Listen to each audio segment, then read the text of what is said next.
El nacimiento de una dinastía. El 15 de diciembre de 1852, cuando París comenzaba a transformarse bajo el nuevo régimen de Napoleón III, un niño llegó al mundo en una de las direcciones más científicamente privilegiadas de Francia, el número 77 de la Rue Cuvier, próximo al Muséum National d'Histoire Naturelle. Antoine-Henri Becquerel no solo nació en el entorno inmediato de uno de los templos de la ciencia francesa, sino que desde su primer aliento estuvo rodeado por el aire del saber, respirando el mismo ambiente que albergaba a naturalistas, físicos y químicos de renombre. Este nacimiento, casi simbólico en su significado, marcaría el destino de un niño llamado a revolucionar nuestra comprensión del mundo natural. La residencia familiar dentro del complejo del museo no era simplemente un hogar, sino un verdadero observatorio de la ciencia en acción. Los pasillos por donde Henri gateó en su niñez eran recorridos por investigadores que analizaban especímenes traídos de expediciones a tierras lejanas y discutían los últimos avances en mineralogía y física. Desde sus primeros días, Henri estuvo inmerso en el murmullo constante de la investigación, las conversaciones eruditas de académicos visitantes y el sonido de los instrumentos científicos provenientes del laboratorio de su padre. La familia Becquerel representaba ya por entonces una notable dinastía científica que abarcaba 3 generaciones. El patriarca de esta estirpe, Antoine César Becquerel, abuelo de Henri, nació en 1788 en una Francia convulsionada por la Revolución. Su vida fue una combinación de servicio militar en tiempos napoleónicos y una carrera científica sobresaliente. Tras su paso por la vida militar, orientó su energía hacia la ciencia, especializándose en los campos emergentes de la electricidad y la electroquímica. En una época en la que estos fenómenos eran aún poco comprendidos, Antoine César se convirtió en uno de los pioneros más respetados, realizando estudios fundamentales sobre la conductividad eléctrica y los procesos de electrodeposición. Su prestigio culminó con la obtención de la medalla Copley de la Royal Society de Londres en 1837, uno de los reconocimientos científicos más altos de su tiempo. Para cuando Henri nació, su abuelo ya era una figura venerada en la comunidad científica europea. El padre de Henri, Alexandre Edmond Becquerel, heredó no solo el talento científico de la familia, sino también un profundo compromiso con la investigación. Nacido en 1820, demostró desde joven una inclinación notable por la experimentación. A los 19 años, descubrió el efecto fotovoltaico al observar que ciertos materiales generaban corriente eléctrica cuando se exponían a la luz solar, un hallazgo que sentaría las bases de la futura tecnología solar. También fue responsable de inventar el fosforoscopio, aparato que permitía estudiar la fosforescencia de diversos materiales. Esta fascinación familiar con los fenómenos luminosos tendría un eco decisivo décadas después, cuando Henri hiciera su propio descubrimiento revolucionario. El laboratorio de Alexandre Edmond, lleno de prismas que descomponían la luz blanca en colores, sustancias químicas que brillaban en la oscuridad y aparatos eléctricos que generaban chispas, debió haber sido un entorno fascinante para el pequeño Henri. Desde muy temprana edad fue testigo de los experimentos de su padre, un entorno que probablemente despertó en él una curiosidad científica excepcional. La madre de Henri, Aurélie Quenard, provenía de una familia burguesa respetable, hija de un notario parisino. En una época en que las mujeres raramente participaban directamente en la vida científica, el papel de Aurélie fue esencial como pilar doméstico y figura de apoyo emocional. Henri tenía un hermano menor, André Paul, quien también optó por una carrera en las ciencias. Aunque nunca alcanzó la misma notoriedad que Henri, su interés por el conocimiento y la investigación reflejaba el ambiente intelectual que impregnaba la casa Becquerel, un espacio donde la ciencia y la curiosidad se vivían diariamente. Los primeros años de Henri transcurrieron en un entorno de privilegio intelectual y estímulo constante, rodeado de un ambiente donde el conocimiento y la curiosidad eran valores fundamentales.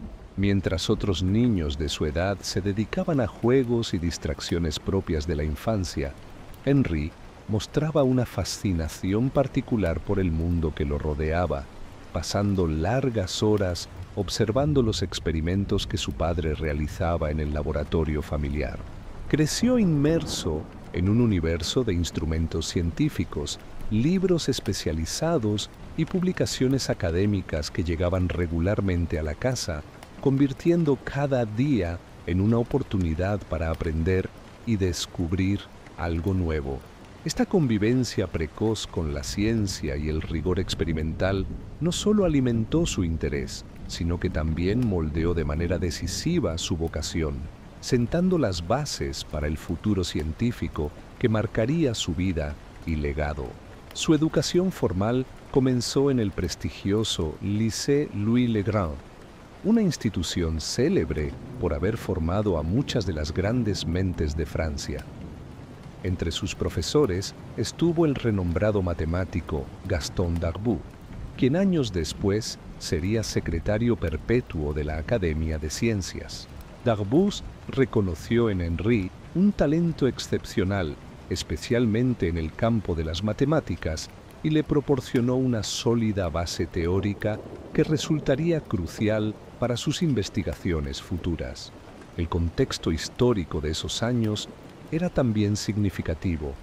Francia vivía bajo el Segundo Imperio de Napoleón III, un período de modernización acelerada.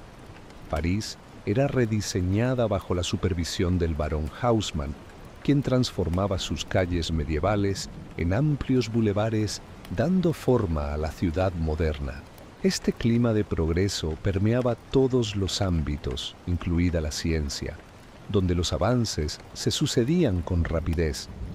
En ese ambiente, preludio de lo que sería la Belle Époque, París se consolidaba como centro cultural y científico de Europa. La familia Becquerel, con sus vínculos institucionales y su legado acumulado, ocupaba una posición destacada dentro de esa élite intelectual. Para cuando Henri cumplió 18 años, ya había sido formado en un ambiente académico de alto nivel y había comenzado a integrarse en círculos científicos de prestigio, lo que le permitió consolidar una disciplina experimental y una inquietud intelectual que lo acompañarían a lo largo de su carrera. Sin saberlo aún, el joven que había crecido en el corazón de la ciencia francesa estaba destinado a cambiar para siempre la comprensión humana del universo.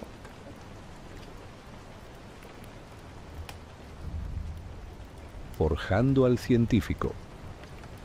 El destino de Henri Becquerel se forjó en los años más turbulentos de la Francia del siglo XIX, cuando el joven de 17 años fue testigo de eventos que marcarían profundamente tanto su carácter personal como su perspectiva científica.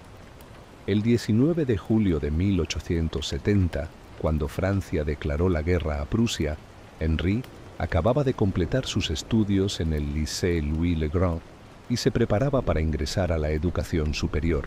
Lo que inicialmente pareció una aventura militar gloriosa, se transformó rápidamente en una catástrofe nacional que definiría la generación de científicos franceses a la que pertenecía Henri. La guerra franco-prusiana se desarrolló con una velocidad y brutalidad que sorprendieron a toda Europa. En septiembre de 1870, apenas 2 meses después del inicio del conflicto, las tropas prusianas sitiaron París, encerrando a la población en una pesadilla de hambre y desesperación que duraría más de 4 meses. Henri, viviendo en el corazón científico de la ciudad, dentro del complejo del Muséum National d'Histoire Naturelle, experimentó directamente los horrores del sitio. Las raciones de alimentos se redujeron dramáticamente. El carbón para calefacción se volvió un lujo inalcanzable e incluso los jardines botánicos del museo fueron sacrificados para cultivar vegetales de supervivencia. Durante estos meses terribles, la familia Becquerel mantuvo una determinación estoica que reflejaba tanto su privilegio social como su disciplina científica. Alexandre Edmond continuó sus investigaciones en la medida de lo posible, aunque los materiales científicos escasearan y la electricidad para sus experimentos fuera intermitente. Henri observó cómo su padre adaptaba sus métodos experimentales a las limitaciones impuestas por la guerra, una lección en resourcefulness científica que resultaría invaluable en sus futuras investigaciones. La guerra enseñó a Henri que la ciencia verdadera debe perseverar incluso en las circunstancias más adversas. La humillante derrota francesa en enero de 1871 y la posterior caída del Segundo Imperio sumieron al país en un caos político aún mayor. La Comuna de París, establecida en marzo de 1871, transformó la ciudad en un campo de batalla urbano donde los comuneros luchaban desesperadamente contra las fuerzas del gobierno de Versalles. Henri, ahora con 18 años, presenció combates callejeros en los arrondissements cercanos al museo. Escuchó el estruendo de la artillería que bombardeaba los barrios rebeldes y vio las columnas de humo negro que se alzaban sobre París durante la Semana Sangrienta de mayo de 1871, cuando la comuna fue finalmente aplastada. Estos eventos traumáticos moldearon profundamente la personalidad de Henri y la de toda su generación de científicos franceses. La humillación nacional creó una determinación férrea de restaurar el prestigio francés a través de la excelencia científica y tecnológica. Henri desarrolló una perspectiva particular sobre la importancia de la ciencia como fuerza civilizadora y estabilizadora, contrastando la construcción pacífica del conocimiento con la destrucción brutal de la guerra. Esta experiencia temprana con el caos político también forjó en él una personalidad meticulosa y disciplinada, características que serían fundamentales para sus futuros logros experimentales. En 1872, con Francia comenzando lentamente su recuperación bajo la Tercera República, Henri ingresó a la École Polytechnique, la institución más prestigiosa de educación científica y técnica de Francia. Su admisión, en 8º lugar entre todos los candidatos nacionales, testimoniaba tanto su brillantez natural como la excepcional preparación que había recibido en el ambiente científico familiar. La École Polytechnique, fundada durante la Revolución Francesa, mantenía un carácter distintivamente militar que resultó particularmente apropiado para los jóvenes que habían vivido los traumas de 1870 al 1871. El régimen en Polytechnique era notoriamente riguroso, combinando la disciplina militar más estricta con una educación matemática y científica de calidad incomparable. Henri y sus compañeros despertaban al amanecer con toques de corneta, marchaban en formación hacia las aulas y vivían bajo un código de honor que enfatizaba tanto la excelencia académica como la integridad personal. Los estudiantes llevaban uniformes militares distintivos y se dirigían unos a otros por rangos académicos basados en sus calificaciones. Esta atmósfera de disciplina estructurada resonaba profundamente con Henri. quien había crecido valorando el orden y la precisión tanto en la vida personal como en la investigación científica. El currículum de Polytechnique durante estos años se concentraba intensivamente en matemáticas avanzadas, física teórica y química fundamental. Henry destacó particularmente en análisis matemático y mecánica racional, materias que requerían tanto intuición conceptual como rigor lógico absoluto. Sus profesores notaron su capacidad excepcional para visualizar problemas complejos y desarrollar soluciones elegantes, una habilidad que más tarde aplicaría brillantemente a sus investigaciones experimentales. Sin embargo, su desempeño general durante los 2 años de estudios fue sólido, pero no espectacular, graduándose en 18º lugar de su promoción en 1874. La relativa modestia de su ranking final en Polytechnique puede atribuirse parcialmente a la intensidad de sus intereses científicos personales, que a veces lo distraían de los estudios obligatorios. Henry ya mostraba una fascinación particular por los fenómenos electromagnéticos y ópticos, temas que exploraría con creciente profundidad durante sus horas libres en los laboratorios de la escuela. Sus compañeros de promoción incluían futuros líderes de la ingeniería, la industria y la administración pública francesa, creando una red de contactos profesionales que beneficiaría su carrera durante décadas. Tras completar Polytechnique en 1874, Henry enfrentó una decisión crucial que reflejaba las tensiones inherentes de su posición familiar. Por un lado, sentía una vocación científica profunda heredada de sus antecesores. Por otro, reconocía la necesidad práctica de establecer una carrera que le proporcionara estabilidad económica independiente. La solución llegó en forma de admisión a la École des Ponts et Chaussées, la institución francesa más prestigiosa para la formación de ingenieros civiles. Durante sus 3 años en Ponts et Chaussées, 1874 al 1877, Henry recibió una educación técnica excepcionalmente práctica en construcción de puentes, diseño de carreteras, hidráulica y administración de obras públicas.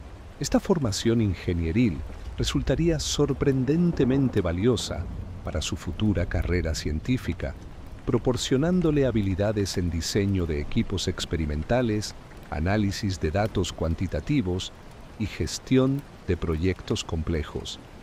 La mentalidad ingenieril de resolver problemas concretos complementó perfectamente su herencia científica de investigación fundamental. Durante estos años de formación intensiva, Henry también experimentó los primeros stirrings del romance que definiría su vida personal. Conoció a Lucie Zoé Marie Jamin, hija del distinguido físico Jules Jamin, profesor en la École Polytechnique y miembro de la Academia de Ciencias.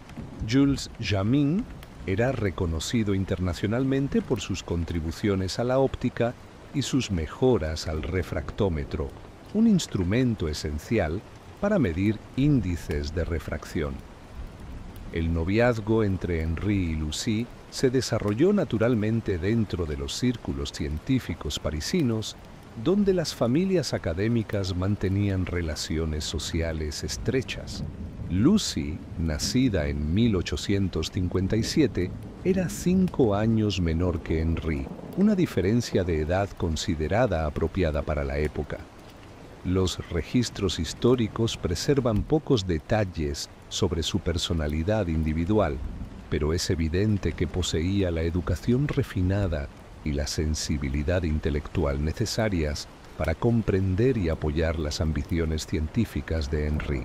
Su noviazgo transcurrió en el ambiente sophisticated de los salones científicos parisinos, donde se discutían los últimos descubrimientos y teorías con la misma pasión que otros círculos sociales dedicaban a la política o las artes. El período de formación de Henri concluyó simbólicamente con una transición generacional significativa en la familia Becquerel.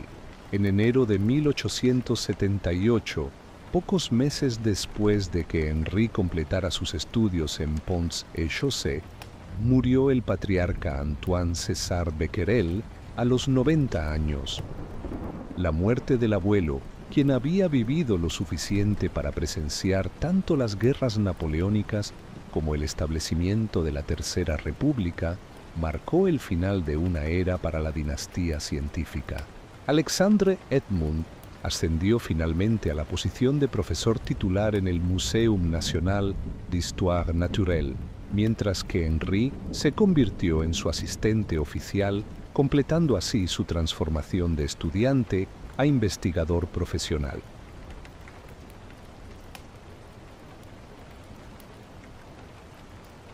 Amor, tragedia y renacimiento. El 13 de enero de 1877, en una ceremonia íntima celebrada en la Mairie del Quinto Distrito de París, Henri Becquerel se unió en matrimonio con Lucie Zoé Marie Jamin, consolidando una alianza que representaba mucho más que el amor entre dos jóvenes. Esta boda simbolizaba la unión de dos de las dinastías científicas más distinguidas de Francia: los Becquerel, con su tradición de 3 generaciones en el estudio de los fenómenos electromagnéticos, y los Jamin, representados por Jules Jamin, uno de los físicos ópticos más respetados de Europa. La ceremonia, aunque modesta en escala, reunió a la élite científica parisina en una celebración que auguraba un futuro brillante para la pareja. Henri, entonces de 24 años, había completado recientemente su formación en la École de Ponts-et-Chaussée y había comenzado a establecer su reputación como investigador prometedor con su descubrimiento sobre la influencia magnética en las descargas eléctricas. Lucie, de apenas 19 años, había recibido la educación refinada típica de las hijas de la burguesía académica francesa, incluyendo conocimientos básicos de ciencias que le permitían comprender y apreciar el trabajo de su esposo. Los primeros meses de matrimonio transcurrieron en una atmósfera de felicidad doméstica y optimismo científico. Mientras Henri establecía su carrera y la pareja se instalaba en un apartamento cercano al Muséum National d'Histoire Naturelle. La alegría de los recién casados se multiplicó cuando Lucie quedó embarazada, pocos meses después de la boda. El embarazo transcurrió sin complicaciones aparentes y tanto Henri como las familias Becquerel y Jamin anticipaban con entusiasmo la llegada del primer miembro de la 4ª generación de la dinastía científica. El 5 de febrero de 1878, después de un parto que inicialmente pareció normal, nació Jean-Antoine Henri Becquerel, un niño robusto que llevaría orgullosamente el nombre de su padre y de su bisabuelo. Los primeros días después del nacimiento de Jean fueron un período de intensa felicidad familiar. Henri, entonces de 25 años, experimentaba por primera vez las emociones profundas de la paternidad, mientras contemplaba cómo su hijo representaba la continuación natural de la tradición científica familiar. Lucie, aunque debilitada por el parto según las prácticas médicas de la época, parecía recuperarse adecuadamente y disfrutaba de su nuevo rol como madre. Sin embargo, las complicaciones posparto, mal comprendidas por la medicina del siglo XIX, comenzaron a manifestarse silenciosamente. El 16 de marzo de 1878, apenas un mes después del nacimiento de Jean, la tragedia golpeó a la familia Becquerel con una brutalidad devastadora. Lucie, que había mostrado signos crecientes de debilidad en los días anteriores, sucumbió repentinamente a complicaciones relacionadas con el parto. Los registros médicos de la época son imprecisos, pero es probable que muriera debido a una sepsis puerperal o una embolia. condiciones que frecuentemente resultaban fatales para las nuevas madres en una era anterior a los antibióticos y las técnicas quirúrgicas modernas. A los 20 años, Lucie falleció, dejando a Henri viudo con un bebé de apenas 5 semanas. El impacto emocional de esta pérdida sobre Henri fue devastador y duradero. En el espacio de un mes, había experimentado las cumbres más altas de la felicidad paternal y las profundidades más oscuras del dolor por la pérdida de su compañera de vida. Los registros familiares y las correspondencias de la época sugieren que Henri cayó en un período de profunda melancolía, luchando por reconciliar su alegría por la llegada de Jean con el dolor inconsolable por la muerte de Lucie. Esta experiencia traumática, ocurrida en un momento tan crucial de su desarrollo personal y profesional, marcaría profundamente su carácter para el resto de su vida. Durante los meses siguientes a la muerte de Lucie, Henri desarrolló una estrategia de supervivencia emocional que definiría los siguientes 12 años de su vida. La inmersión total en el trabajo científico como escape del dolor personal. Esta canalización del sufrimiento hacia la investigación no era inusual entre los académicos de la época, pero en el caso de Henri alcanzó una intensidad extraordinaria. Simultáneamente, asumió las responsabilidades de ser padre soltero, una situación socialmente compleja en la Francia del siglo XIX, donde los niños huérfanos de madre típicamente eran criados por abuelas, tías o institutrices. Henri tomó la decisión notable de criar personalmente a Jean, manteniendo al niño cerca mientras desarrollaba sus investigaciones en el laboratorio familiar del museo. Jean creció literalmente entre experimentos científicos, observando a su padre trabajar con prismas, cristales fosforescentes y aparatos electromagnéticos desde una edad extraordinariamente temprana. Esta exposición constante a la metodología científica crearía en Jean una familiaridad intuitiva con la investigación que eventualmente lo llevaría a continuar la tradición familiar como el cuarto Becquerel en ocupar posiciones académicas prestigiosas. Las investigaciones científicas de Henri durante este período reflejaban tanto su herencia familiar como su necesidad personal de encontrar orden y significado en un mundo que había demostrado ser cruelmente impredecible. Sus primeros trabajos serios se concentraron en magnetoóptica, continuando y expandiendo las investigaciones pioneras de Michael Faraday sobre la interacción entre la luz y los campos magnéticos. Entre 1875 y 1880, Henri realizó una serie de experimentos meticulosos sobre la polarización de la luz cuando pasaba a través de materiales sometidos a campos magnéticos intensos, contribuyendo significativamente a la comprensión del efecto Faraday. Estos estudios requerían una paciencia y precisión extraordinarias, cualidades que Henri cultivó durante sus años de luto como forma de disciplina mental. Pasaba horas ajustando cuidadosamente aparatos ópticos, midiendo ángulos de polarización con precisión microscópica y registrando datos con una meticulosidad que rayaba en lo obsesivo. Sus colegas comenzaron a reconocer en él una capacidad excepcional para diseñar experimentos elegantes y obtener resultados reproducibles, habilidades que serían fundamentales para su futuro descubrimiento de la radioactividad.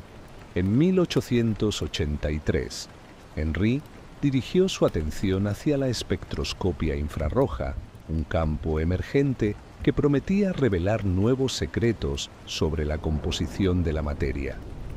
Sus experimentos involucraban el análisis de vapores metálicos calentados, observando cómo diferentes elementos producían patrones característicos de absorción y emisión en el espectro infrarrojo. Para estas investigaciones, utilizó cristales fosforescentes como detectores, aprovechando la expertise familiar en fosforescencia que se remontaba a los trabajos de su padre, Alexandre Edmond. Esta familiaridad íntima con materiales fosforescentes se revelaría proféticamente importante 13 años después, cuando Henry utilizaría sales de uranio fosforescentes en los experimentos que conducirían al descubrimiento de la radioactividad. La culminación de estos años de investigación intensa llegó en 1888 con la presentación de su tesis doctoral titulada Recherches sur l'absorption de la lumière par les cristaux. Esta monografía representaba la síntesis de más de una década de trabajo sobre la polarización, fosforescencia y absorción de luz por diversos materiales cristalinos.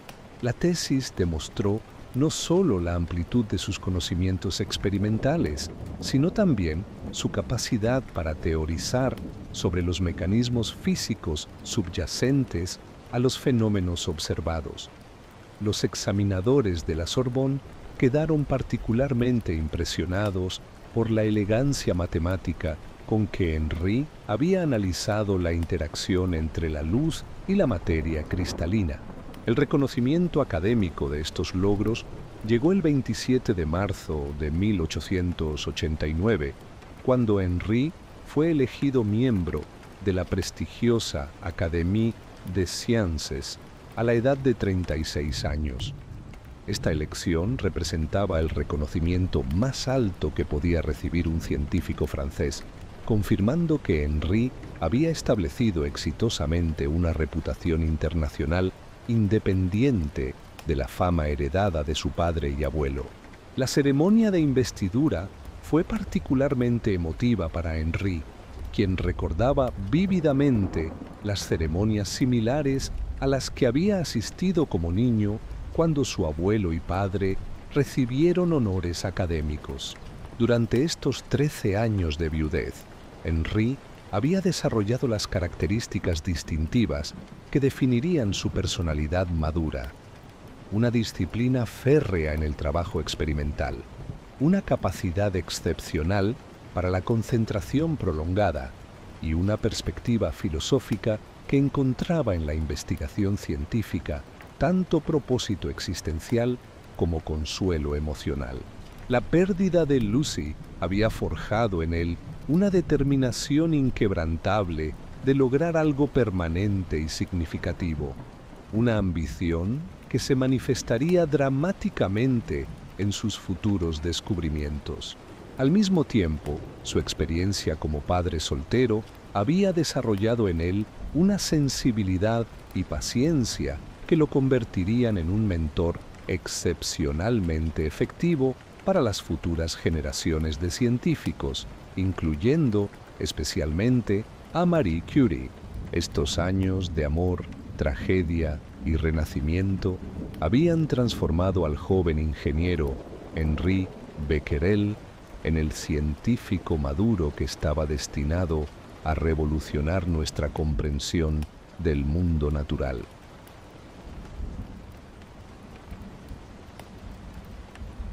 El científico consolidado.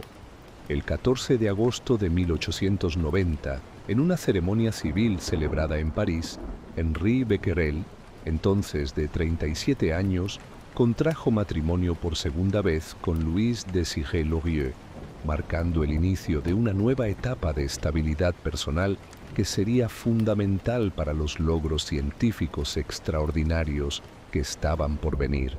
Louise, hija de un inspector de minas, provenía de una familia respetable de la burguesía técnica francesa, un entorno que le había proporcionado una comprensión práctica de las ciencias aplicadas y una apreciación por la importancia del trabajo científico riguroso.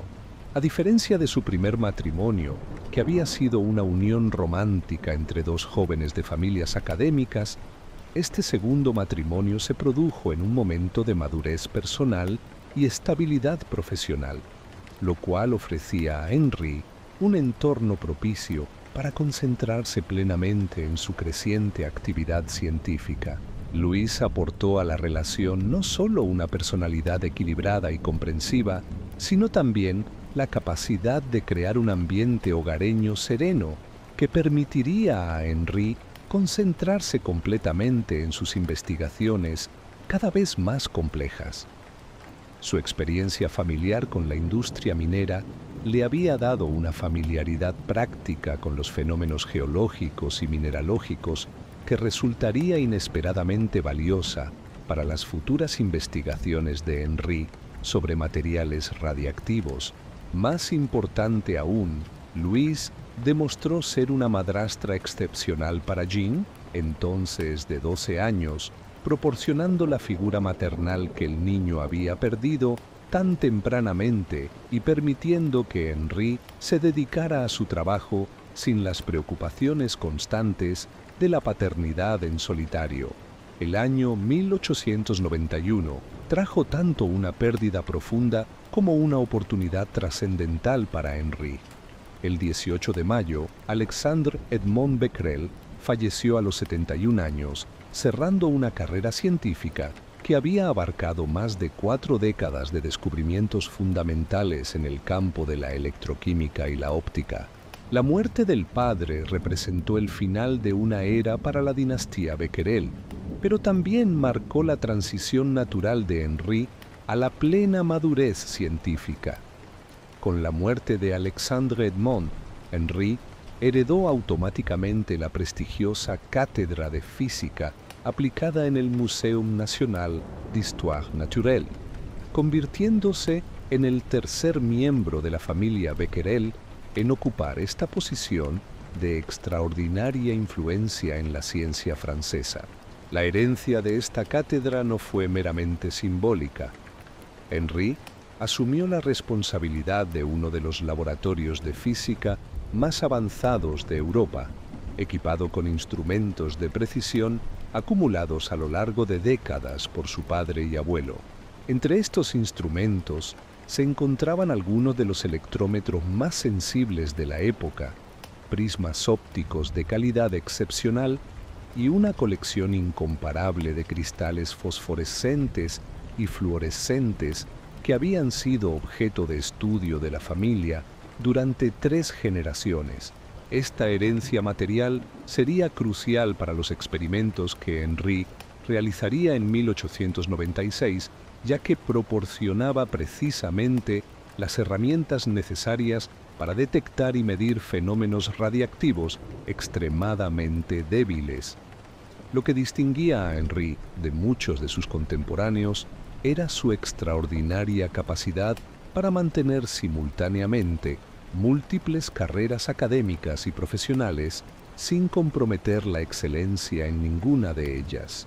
En 1894 fue promovido a ingeniero jefe en el Corps de Ponts et Chaussées, una posición que le otorgaba responsabilidades significativas en proyectos de infraestructura nacional, incluyendo la supervisión de construcción de puentes, carreteras y sistemas de agua potable. Esta posición no solo le proporcionaba ingresos sustanciales, sino que también le mantenía conectado con las aplicaciones prácticas de la ciencia en la industria y la tecnología. Simultáneamente, en 1892, Henri fue oficialmente investido como profesor titular de física aplicada en el museo, asumiendo las responsabilidades de enseñanza e investigación que habían definido la carrera de su padre. Sus conferencias públicas en el museo eran reconocidas por su claridad y se decía que Henri lograba explicar fenómenos científicos complejos de manera accesible sin sacrificar rigor.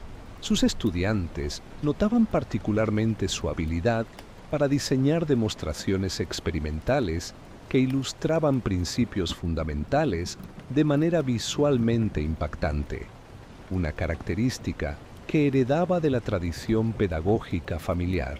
En 1895, Henri añadió una tercera responsabilidad académica al ser nombrado profesor de física en la École Polytechnique, la institución donde había estudiado 2 décadas antes. Esta posición le permitía influir directamente en la formación de la próxima generación de científicos e ingenieros franceses, transmitiendo no solo conocimientos técnicos, sino también la metodología experimental rigurosa que caracterizaba el enfoque Becquerel hacia la investigación.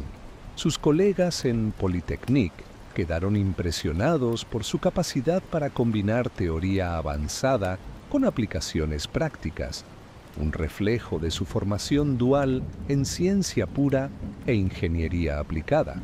Durante estos años de consolidación profesional, Henri realizó investigaciones en una diversidad notable de campos científicos, desarrollando la amplitud de expertise técnico que sería esencial para su futuro descubrimiento de la radioactividad.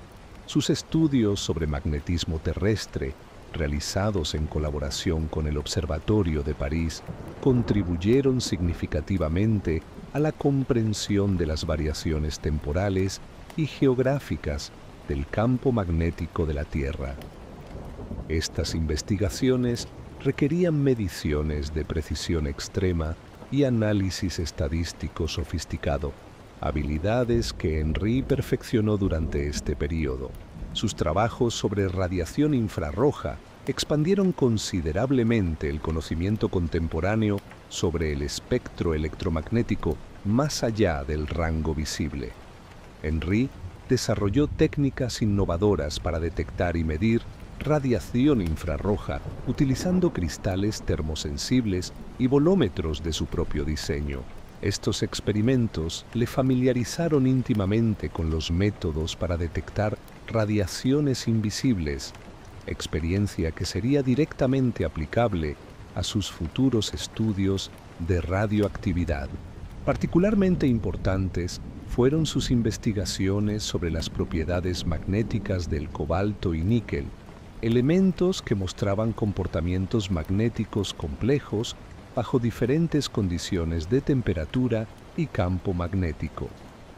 Estos estudios requerían técnicas experimentales de extraordinaria sofisticación, incluyendo la medición precisa de susceptibilidades magnéticas y la construcción de electroimanes de alta intensidad. La experiencia adquirida en estas investigaciones proporcionó a Henri la base técnica para los experimentos de 1896, donde utilizaría campos magnéticos para caracterizar las propiedades de la radiación radiactiva. Durante este período, Henri también perfeccionó su maestría en el estudio de fenómenos de fosforescencia y fluorescencia, continuando la tradición familiar que se remontaba a los trabajos pioneros de su padre sobre el efecto fotovoltaico. Henri mantenía una colección excepcional de materiales fosforescentes, incluyendo sales de uranio que habían sido objeto de estudio familiar durante décadas. Su conocimiento íntimo de estos materiales incluía no solo sus propiedades luminiscentes, sino también sus características químicas, su comportamiento bajo diferentes condiciones de excitación y sus patrones de decaimiento temporal. Esta expertise familiar en fosforescencia le proporcionaría la mente preparada que Louis Pasteur había identificado como esencial para los descubrimientos científicos accidentales.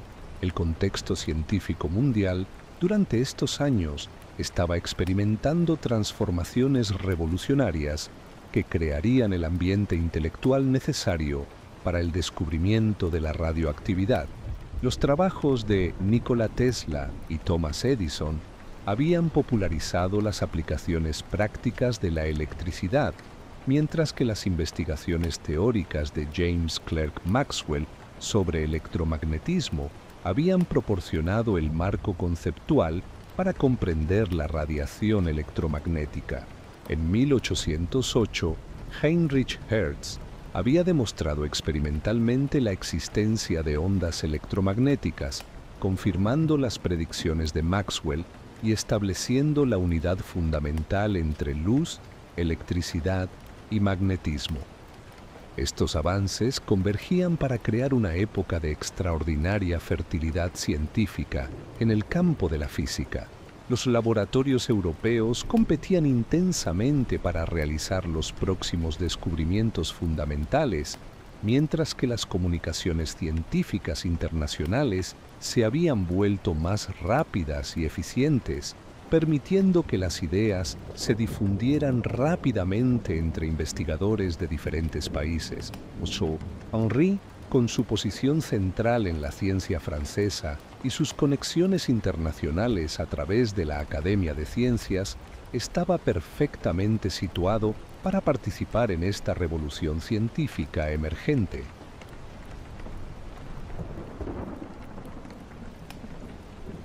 El descubrimiento que cambió el mundo. El invierno de 1895 trajo consigo un descubrimiento que sacudió los cimientos de la física mundial y preparó el escenario para el hallazgo que haría inmortal el nombre de Henri Becquerel. El 8 de noviembre de 1895, en su laboratorio de la Universidad de Würzburg, el físico alemán Wilhelm Conrad Röntgen observó accidentalmente un fenómeno extraordinario mientras experimentaba con tubos de descarga eléctrica. Una pantalla fluorescente situada cerca de su aparato comenzó a brillar misteriosamente, incluso cuando el tubo estaba completamente cubierto con papel negro opaco. Röntgen había descubierto los rayos X, una forma de radiación penetrante completamente desconocida hasta entonces. La noticia del descubrimiento de Röntgen se extendió por Europa con una velocidad sin precedentes para la época. Las primeras radiografías, incluyendo la famosa imagen de la mano de la esposa de Röntgen, mostrando claramente los huesos y el anillo de matrimonio, llegaron a París en diciembre de 1895, causando una sensación extraordinaria tanto en círculos científicos como en el público general. Los médicos parisinos quedaron inmediatamente fascinados por las aplicaciones diagnósticas potenciales, mientras que los físicos se debatían tratando de comprender la naturaleza fundamental de esta nueva forma de radiación que podía atravesar la materia sólida como si fuera transparente. Henri Becquerel, entonces de 43 años, siguió estos desarrollos con el interés apasionado de un científico que había dedicado su carrera al estudio de fenómenos electromagnéticos y ópticos. Su posición como miembro de la Academia de Ciencias le proporcionaba acceso inmediato a la información más actualizada sobre los rayos X, y su experiencia familiar con fenómenos de luminiscencia le daba una perspectiva única para interpretar estos nuevos descubrimientos. Sin embargo, inicialmente, Henri se mantuvo como observador más que como participante activo en la investigación de los rayos X, concentrándose en completar sus propios proyectos de investigación en curso. El momento decisivo llegó el 20 de enero de 1896, cuando Henri Poincaré, el matemático y físico más distinguido de Francia, presentó una conferencia sobre los rayos X en la sesión semanal de la Academia de Ciencias. Poincaré describió detalladamente los experimentos de Röntgen y discutió las propiedades extraordinarias de esta nueva radiación, incluyendo su capacidad para ionizar gases, atravesar metales y producir fluorescencia en ciertos materiales. Durante la presentación, Poincaré mencionó que los rayos X parecían originarse en la región del tubo de descarga, donde se producía fluorescencia verde brillante cuando los rayos catódicos impactaban el vidrio. Esta observación despertó inmediatamente la curiosidad científica de Henri, quien planteó una pregunta que cambiaría el curso de la historia. ¿Sería posible que cualquier sustancia fluorescente o fosforescente pudiera emitir rayos X? La pregunta surgía naturalmente de su expertise familiar en fenómenos de luminiscencia, acumulada a través de 3 generaciones de investigación Becquerel. Henry razonó que si la fluorescencia en el tubo de Röntgen estaba asociada con la emisión de rayos X, entonces otros materiales fluorescentes o fosforescentes podrían mostrar propiedades similares cuando se exponían a la luz solar intensa. El 24 de febrero de 1896, Henry comenzó su investigación sistemática de esta hipótesis utilizando materiales de la extensa colección familiar de sustancias fosforescentes. Su primer experimento involucró cristales de sulfato de uranilo y potasio, una sal de uranio que había sido objeto de estudio en el laboratorio Becquerel durante décadas debido a sus propiedades fosforescentes distintivas. Henry colocó estos cristales sobre placas fotográficas envueltas en papel negro opaco, exponiendo todo el conjunto a la luz solar brillante durante varias horas. Su razonamiento era que si los cristales emitían rayos X cuando fosforescían bajo estimulación solar, estas radiaciones penetrantes deberían atravesar el papel negro y dejar impresiones en las placas fotográficas subyacentes. Los resultados de este primer experimento fueron exactamente los que Henry había esperado. Cuando reveló las placas fotográficas, encontró sombras claras y definidas de los cristales de uranio, confirmando aparentemente su hipótesis de que la fosforescencia estaba asociada con la emisión de radiación penetrante similar a los rayos X. Entusiasmado con estos resultados preliminares, Henry preparó inmediatamente una comunicación para la Academia de Ciencias titulada Sur les radiations émises par phosphorescence, sobre las radiaciones emitidas por fosforescencia, que presentó en la sesión del 24 de febrero de 1896. Sin embargo, el destino tenía preparado para Henry un descubrimiento aún más extraordinario que el que había planificado. Los días 26 y 27 de febrero de 1896, París se vio envuelto en una cobertura nubosa persistente que impidió completamente la exposición solar necesaria para continuar sus experimentos de fosforescencia. Henry había preparado cuidadosamente otro conjunto de experimentos, colocando cristales de sulfato de uranilo sobre placas fotográficas envueltas y guardando todo el conjunto en un cajón oscuro de su escritorio en el laboratorio del museo, esperando que el clima mejorara para poder exponerlos al sol. La impaciencia científica y la meticulosidad experimental que caracterizaban a Henry lo llevaron a tomar una decisión que cambiaría la historia de la ciencia. El 1 de marzo de 1896, a pesar de que el sol aún no había aparecido, Henry decidió revelar las placas fotográficas por completitud científica, esperando encontrar quizás impresiones muy débiles que podrían proporcionarle información útil sobre los límites de sensibilidad de su método experimental. Lo que descubrió lo dejó completamente asombrado. Las placas mostraban imágenes intensas y claramente definidas de los cristales de uranio, a pesar de que estos nunca habían sido expuestos a la luz solar y por tanto no habían fosforescido. Las reacciones de asombro e incredulidad habrían sido inmediatas, dado que el resultado contradecía fundamentalmente la hipótesis original de Henry sobre la conexión entre fosforescencia y emisión de radiación penetrante.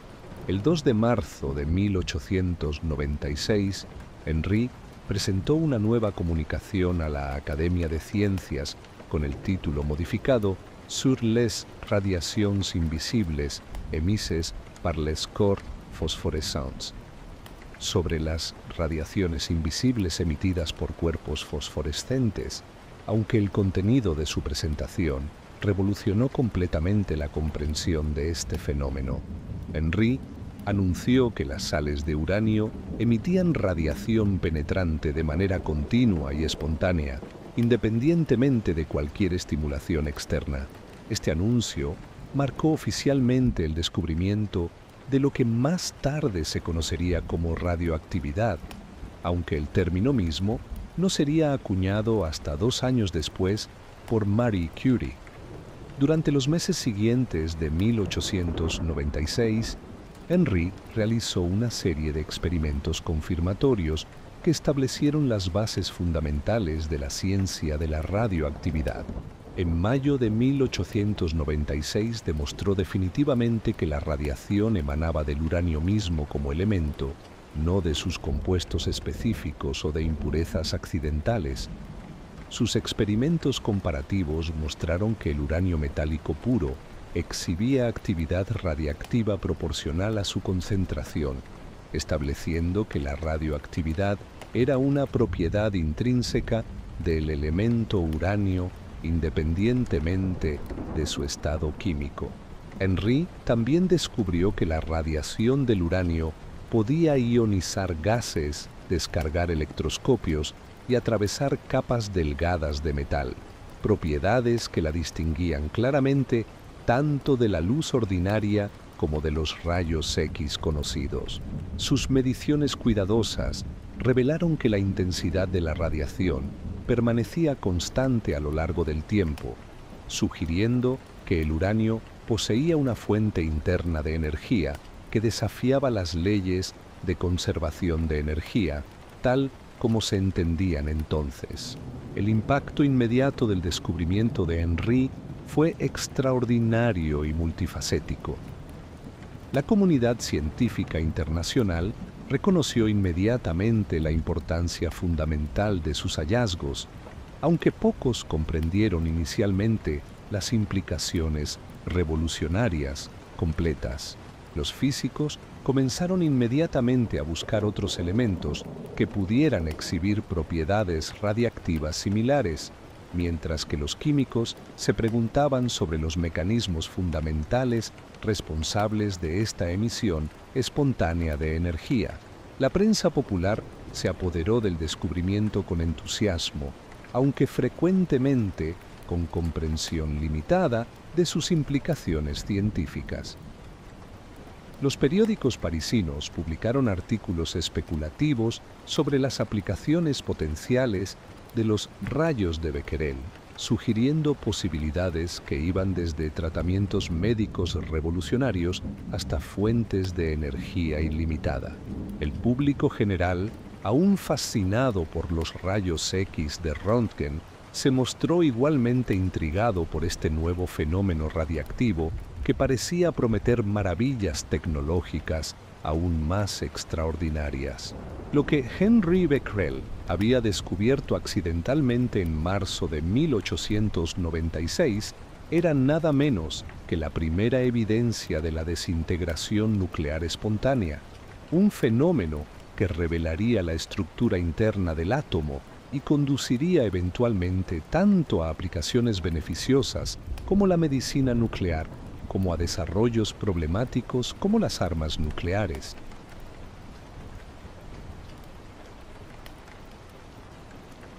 Construyendo la nueva ciencia. Los meses que siguieron al descubrimiento histórico de marzo de 1896 representaron un período de actividad científica febril para Henri Becquerel, quien a los 44 años se encontró súbitamente en el centro de una revolución científica de proporciones extraordinarias.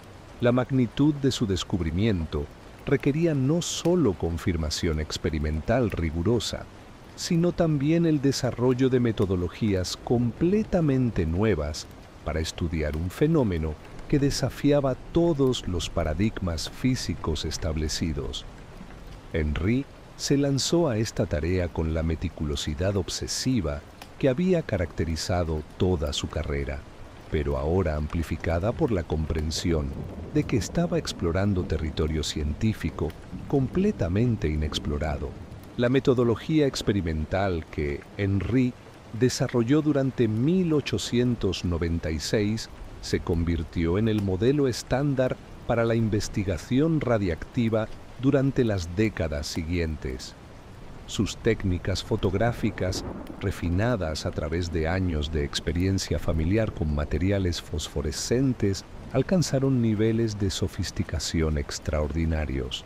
Henry descubrió que diferentes tipos de emulsiones fotográficas respondían de manera distinta a la radiación del uranio, permitiéndole desarrollar un sistema de detección cuantitativo basado en la intensidad de ennegrecimiento de las placas.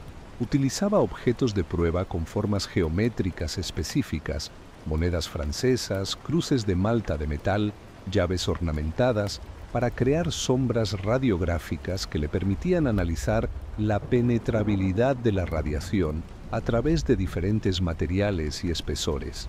Sus experimentos más innovadores involucraron el uso de campos magnéticos intensos para estudiar la deflexión de las radiaciones emitidas por el uranio.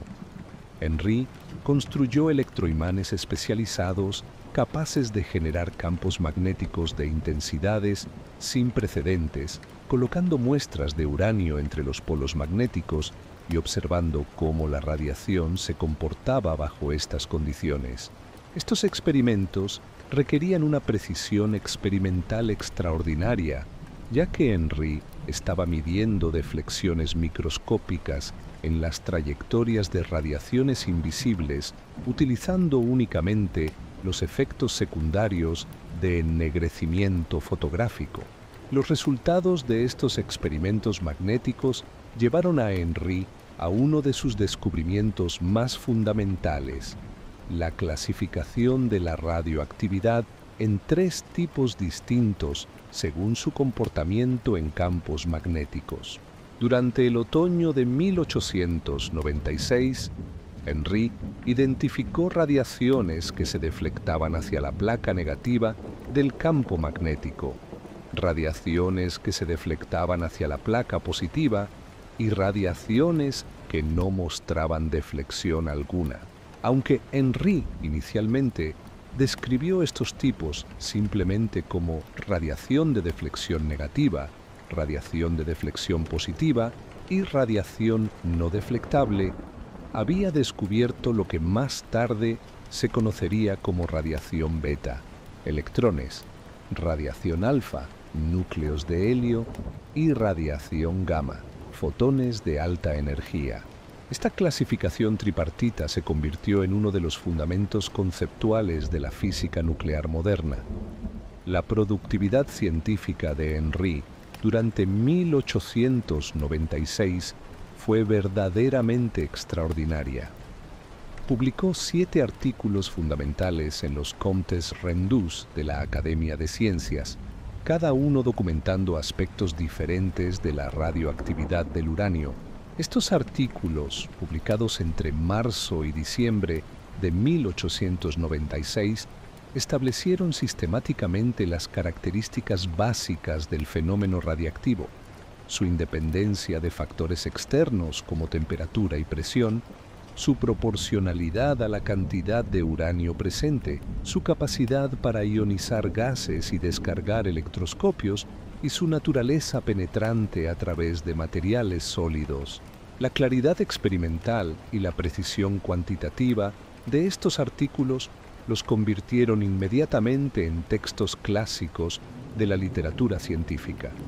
Simultáneamente, Henry emprendió una búsqueda sistemática de otros elementos que pudieran exhibir propiedades radiactivas similares al uranio. Sus experimentos abarcaron prácticamente toda la tabla periódica conocida en esa época, incluyendo metales raros, tierras raras y compuestos exóticos disponibles en la colección mineralógica del museo. Utilizaba el mismo método fotográfico que había revelado la radioactividad del uranio, exponiendo muestras de diversos materiales a placas fotográficas durante períodos prolongados y buscando evidencias de ennegrecimiento espontáneo. Aunque estos experimentos inicialmente no revelaron otros elementos radiactivos, establecieron la metodología estándar que otros investigadores utilizarían para descubrir eventualmente toda la familia de elementos radiactivos naturales.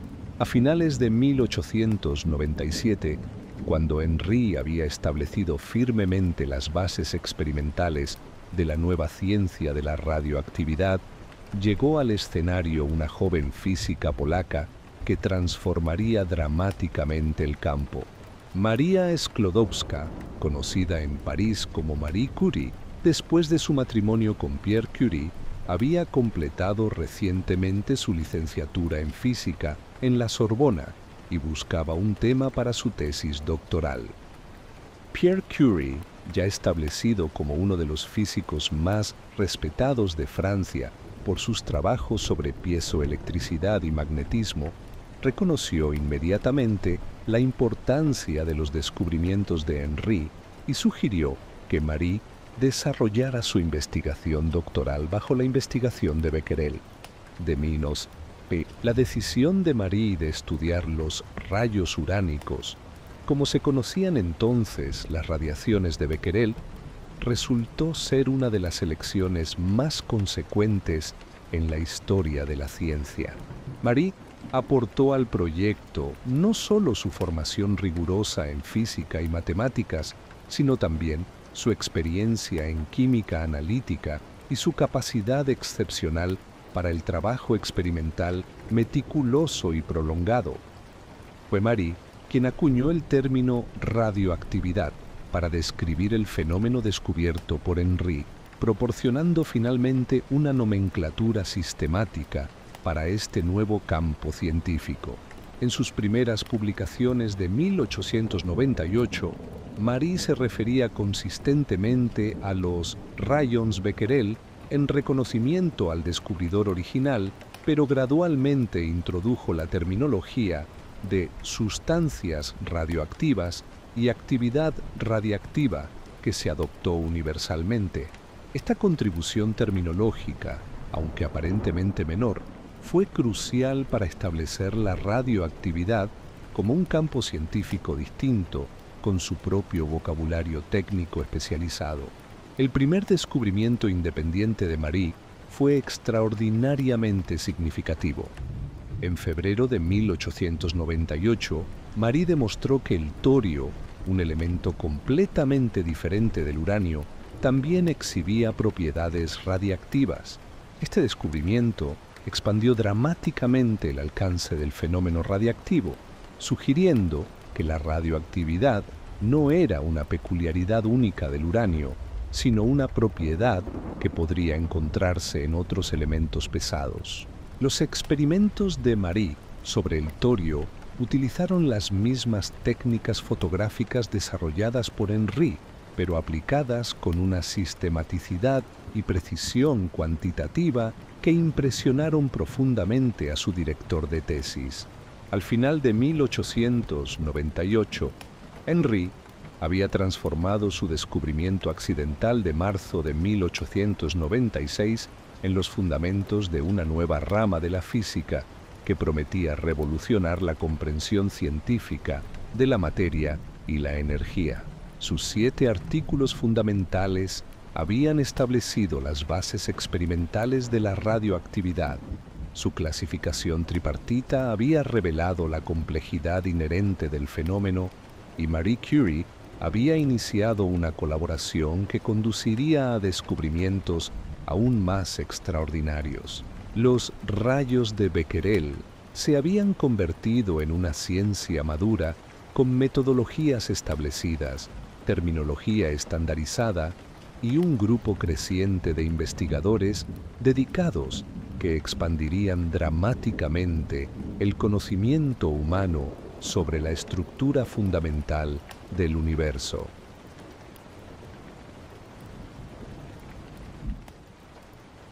La colaboración que hizo historia.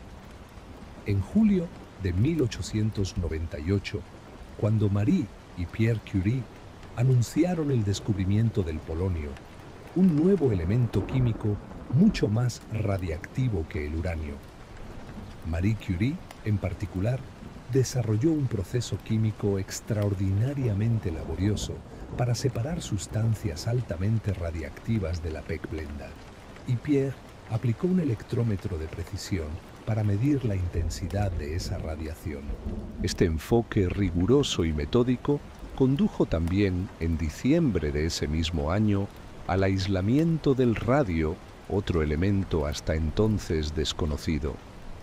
El descubrimiento del polonio fue seguido en diciembre de 1898 por el anuncio aún más espectacular del radio, un elemento que exhibía radioactividad aproximadamente 1.000.000 de veces más intensa que el uranio original estudiado por Henry. Estos descubrimientos transformaron completamente el campo de la radioactividad, demostrando que el fenómeno descubierto por Henry no era una peculiaridad del uranio, sino una propiedad fundamental de una familia entera de elementos pesados. La metodología utilizada para estos descubrimientos combinaba las técnicas fotográficas de detección desarrolladas por Henry con procedimientos químicos innovadores diseñados por Marie, creando un enfoque interdisciplinario completamente nuevo para la investigación científica. Henry se concentró en el estudio detallado de las propiedades físicas de las radiaciones emitidas, particularmente las partículas beta, que había identificado como uno de los 3 tipos de radiación radiactiva. Sus experimentos requerían equipos especializados para estudiar la deflexión magnética y eléctrica de estas partículas, mediciones de su velocidad y energía, y análisis de su interacción con diferentes materiales. Pierre dirigió su atención hacia las propiedades físicas macroscópicas de los nuevos elementos radiactivos, incluyendo sus efectos térmicos, sus propiedades magnéticas y sus características cristalográficas. Marie asumió la tarea hercúlea de aislar químicamente cantidades pesables de radio puro, un proceso que requería el procesamiento de toneladas de residuos de pechblenda en condiciones primitivas de laboratorio. El descubrimiento más significativo de Henry durante este periodo llegó en 1900, cuando demostró definitivamente que las partículas beta eran electrones de alta velocidad, idénticos a las partículas descubiertas por J. Thomson en 1897 durante sus experimentos con tubos de rayos catódicos. Esta identificación requirió mediciones extraordinariamente precisas de la relación carga-masa de las partículas beta, utilizando campos magnéticos y eléctricos calibrados cuidadosamente para determinar la deflexión de estas partículas invisibles. Los resultados de Henry conectaron directamente el fenómeno de la radioactividad con la estructura electrónica de los átomos, proporcionando la primera evidencia de que los átomos no eran las unidades indivisibles que la física clásica había supuesto. Un evento aparentemente menor en 1900 tuvo consecuencias extraordinariamente importantes para el desarrollo de las aplicaciones médicas de la radioactividad. Henry había desarrollado la costumbre de llevar pequeñas muestras de radio en un tubo de ensayo guardado en el bolsillo del chaleco para poder realizar mediciones espontáneas durante sus conferencias y demostraciones. Después de varios días de llevar una muestra particularmente activa, Henry desarrolló una quemadura radiactiva dolorosa en la piel del pecho, directamente donde el tubo había estado en contacto con su cuerpo. Este accidente aparentemente desafortunado reveló por primera vez los efectos biológicos de la radiación, estableciendo las bases experimentales para lo que eventualmente se convertiría en la radioterapia moderna.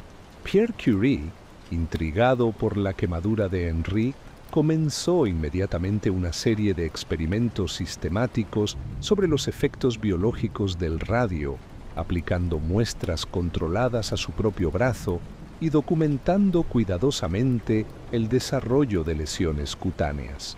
Estos experimentos, aunque primitivos y peligrosos según los estándares modernos, proporcionaron la primera evidencia científica de que la radiación podía destruir tejidos vivos de manera controlada, sugiriendo aplicaciones potenciales para el tratamiento de tumores cancerosos. El accidente de Henry había revelado accidentalmente uno de los usos más beneficiosos de la radioactividad para la humanidad. Los reconocimientos internacionales de los logros de Henry durante este periodo reflejaron la importancia creciente de sus contribuciones a la ciencia. En 1900 recibió la medalla Rumford de la Royal Society de Londres, uno de los premios científicos más prestigiosos de la época, específicamente por sus descubrimientos fundamentales sobre radioactividad. En 1901 fue nombrado oficial de la Legión de Honor francesa, reconociendo tanto sus contribuciones científicas como su servicio al prestigio nacional. Ese mismo año recibió la medalla Helmholtz de la Academia Prusiana de Ciencias, confirmando el reconocimiento internacional de sus logros.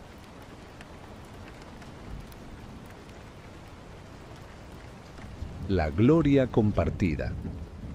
El año 1903 representó la culminación del reconocimiento internacional para Henri Becquerel, cuando a los 51 años recibió la notificación de que había sido galardonado con el Premio Nobel de Física junto con Pierre y Marie Curie.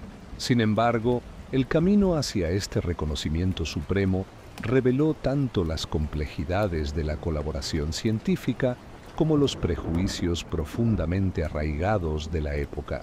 Las nominaciones iniciales para el premio, presentadas por los matemáticos franceses Henri Poincaré y Gaston Darboux, habían propuesto que el galardón fuera compartido únicamente entre Henri y Pierre Curie, omitiendo completamente a Marie a pesar de sus contribuciones fundamentales al descubrimiento del polonio y el radio.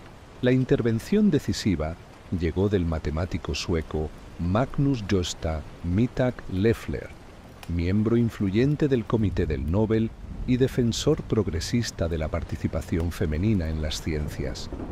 Mittag Leffler había seguido atentamente el trabajo de Marie y reconocía que sus descubrimientos químicos eran igualmente fundamentales que las investigaciones físicas de Henri y Pierre.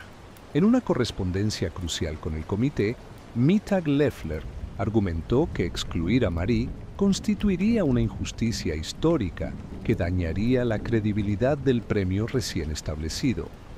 La decisión definitiva del Comité Nobel reflejó tanto el reconocimiento de las contribuciones individuales como la naturaleza colaborativa de los descubrimientos radiactivos. Henri recibió la mitad del premio en reconocimiento de los servicios extraordinarios que ha prestado por su descubrimiento de la radioactividad espontánea, mientras que Pierre y Marie Curie compartieron la otra mitad en reconocimiento de los servicios extraordinarios que han prestado por sus investigaciones conjuntas sobre los fenómenos de radiación descubiertos por el profesor Henri Becquerel. Esta formulación reconocía explícitamente que los descubrimientos posteriores de los Curie se habían basado en los hallazgos fundamentales de Henri, estableciendo una genealogía científica clara que preservaba la prioridad histórica del descubrimiento original. Las dinámicas de género que rodearon el Premio Nobel de 1903 revelaron las barreras sistemáticas que enfrentaban las mujeres científicas en una época de exclusión institucional generalizada. Marie se convirtió en la primera mujer en recibir un premio Nobel, pero solo después de una lucha burocrática significativa y gracias al apoyo explícito de científicos progresistas como Mittag Leffler. Los protocolos de la época dictaban que las mujeres casadas no podían recibir reconocimientos oficiales independientes de sus esposos, y inicialmente se esperaba que Marie recibiera el premio únicamente como extensión de los logros de Pierre. La ceremonia del Nobel en Estocolmo, el 10 de diciembre de 1903, fue un evento de magnificencia extraordinaria que estableció la reputación internacional definitiva de Henry como uno de los físicos más importantes de su generación. Su discurso de aceptación, pronunciado en francés según la tradición de la época, trazó meticulosamente la historia del descubrimiento de la radioactividad desde sus observaciones accidentales de marzo de 1896 hasta los desarrollos colaborativos que habían revelado una familia entera de elementos radiactivos. Henry demostró su característica generosidad intelectual al dedicar porciones significativas de su discurso a elogiar las contribuciones de Marie y Pierre, estableciendo un modelo de graciosidad científica que sería recordado durante décadas posteriores. Las celebraciones en Estocolmo incluyeron banquetes oficiales con la familia real sueca, recepciones diplomáticas con representantes de toda Europa y conferencias públicas que atraían audiencias masivas fascinadas por los misterios de la radioactividad. Henry, con su elegancia natural y su capacidad para explicar conceptos científicos complejos de manera accesible, se convirtió en una figura pública prominente que representaba la excelencia científica francesa en el escenario internacional. Sus interacciones sociales durante la Semana del Nobel demostraron no solo su erudición científica, sino también su sofisticación cultural, reflejando la educación aristocrática que había recibido en los círculos académicos parisinos. Las investigaciones avanzadas de Henri Becquerel durante este periodo se concentraron en fenómenos cada vez más sutiles de decaimiento y transformación radiactiva. Sus estudios sobre el uranio X, un producto de decaimiento del uranio que exhibía propiedades radiactivas temporales, fueron fundamentales.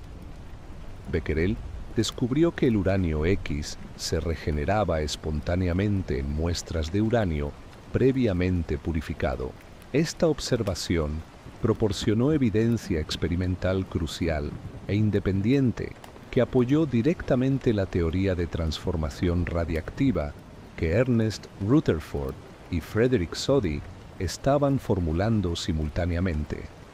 Demostró que la radioactividad involucraba transformaciones atómicas espontáneas, desafiando radicalmente las concepciones clásicas sobre la inmutabilidad de los elementos químicos.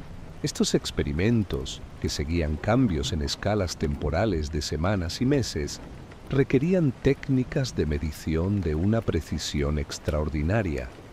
Becquerel desarrolló y refinó meticulosamente métodos electrométricos basados en electroscopios, logrando medir corrientes eléctricas de una magnitud minúscula, del orden de 10 a la menos 14 amperios o menos, en el límite de lo detectable con la instrumentación de la época. Estos métodos establecieron estándares de precisión experimental pioneros que fueron referencia durante años.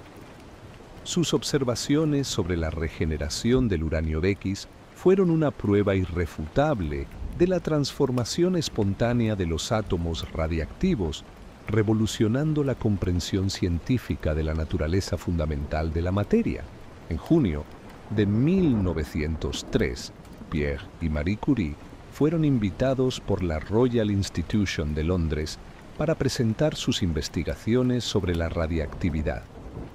Dado que las costumbres de la época impedían que las mujeres impartieran conferencias públicas, fue Pierre quien ofreció la charla titulada Friday Evening Discourse.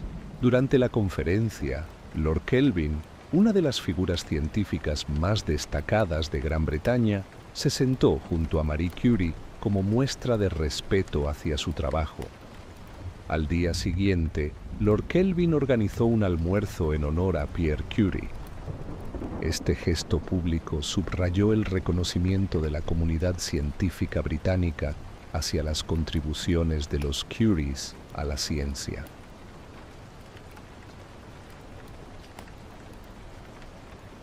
Sombras de radiación. Los últimos años del pionero. Los últimos años de la vida de Henri Becquerel estuvieron marcados por una paradoja cruel. Mientras alcanzaba las cumbres más altas del reconocimiento científico e institucional, las consecuencias físicas de su descubrimiento pionero comenzaban a manifestarse de manera cada vez más evidente en su propia salud. A los 54 años, Henri había llegado a comprender que la radioactividad, el fenómeno que había revelado al mundo, era tanto una bendición científica como una amenaza silenciosa para quienes la estudiaban de cerca. La tragedia más devastadora de este período llegó el 19 de abril de 1906, cuando Pierre Curie, de 46 años, murió en un accidente callejero en París.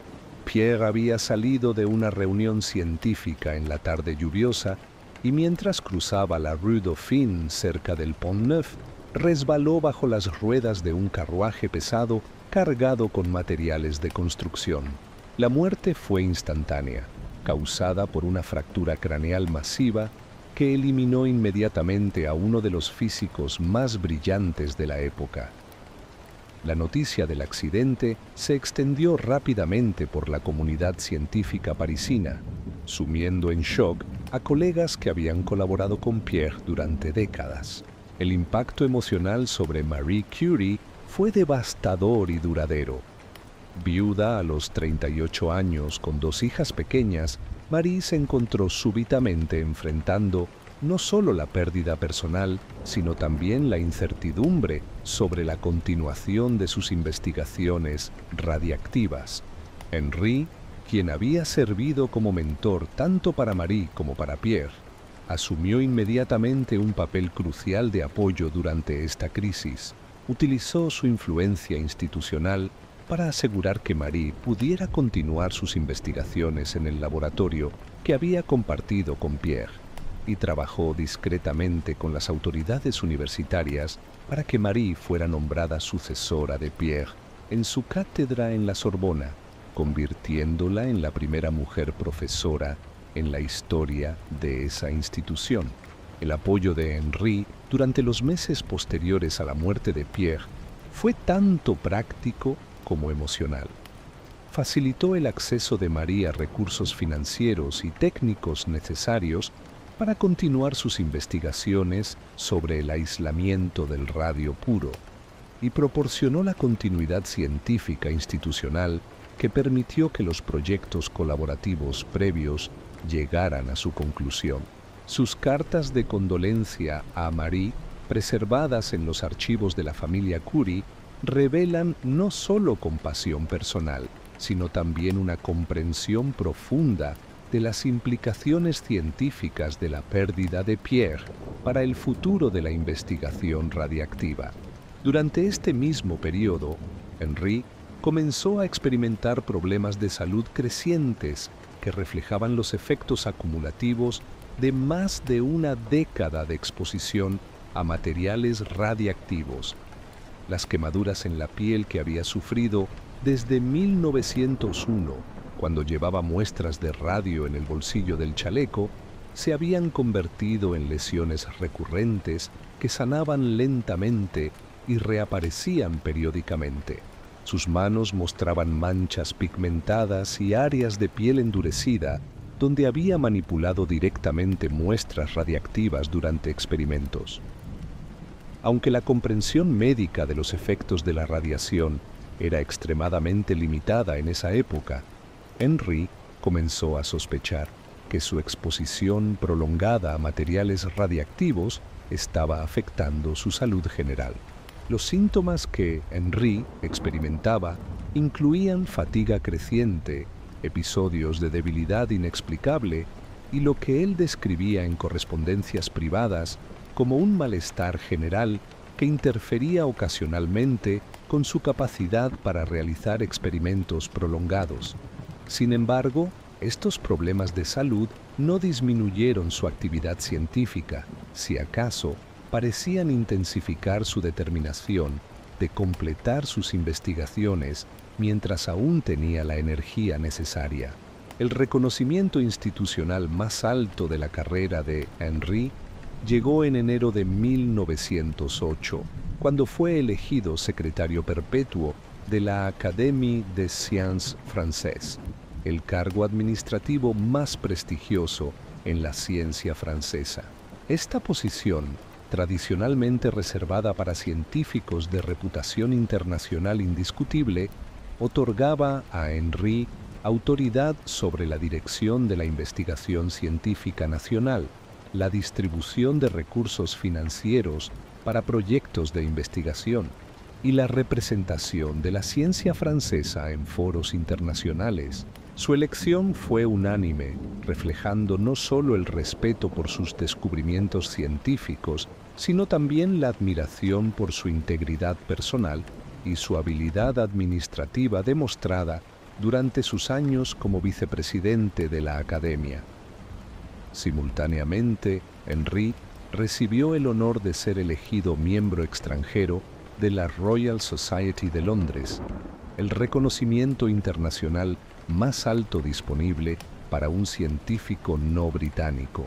Esta distinción lo colocaba entre un grupo extremadamente selectivo de científicos europeos considerados por sus pares británicos como contribuyentes fundamentales al progreso del conocimiento humano.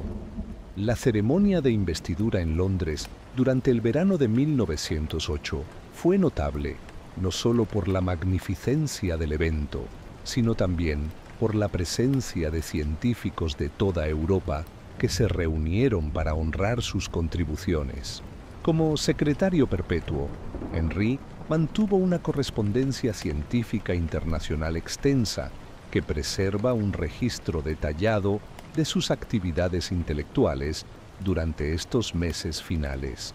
Sus cartas revelan una mente que permanecía activamente comprometida con el desarrollo de la física nuclear emergente, ofreciendo consejos a investigadores jóvenes, facilitando colaboraciones entre científicos de diferentes países y promoviendo el intercambio de información sobre fenómenos radiactivos recién descubiertos. Los veranos de estos últimos años, Henry los pasaba en su propiedad familiar en Le Croisic, una ciudad costera en Bretaña donde la familia Becquerel había mantenido durante generaciones una residencia de verano llamada Villa Pencastel, situada en el distrito de La Barrière. Esta casa bretona proporcionaba a Henry un refugio tranquilo donde podía reflexionar sobre su carrera científica, continuar correspondencias académicas y disfrutar de la compañía de su familia extendida. Los registros locales indican que Henry era una figura respetada y querida en la comunidad de Le Croisic, conocido por su accesibilidad personal y su interés genuino en los problemas locales, a pesar de su fama internacional. La Villa Pencastel se convirtió en un lugar de peregrinaje informal para científicos jóvenes que buscaban conocer al descubridor de la radioactividad, y Henry recibía regularmente visitas de investigadores europeos que combinaban vacaciones bretonas con discusiones científicas.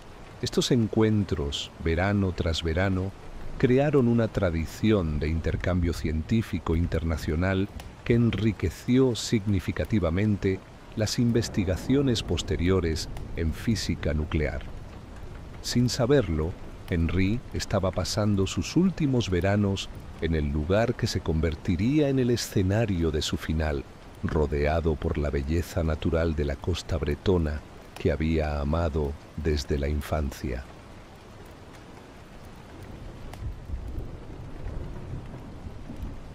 El final de una era.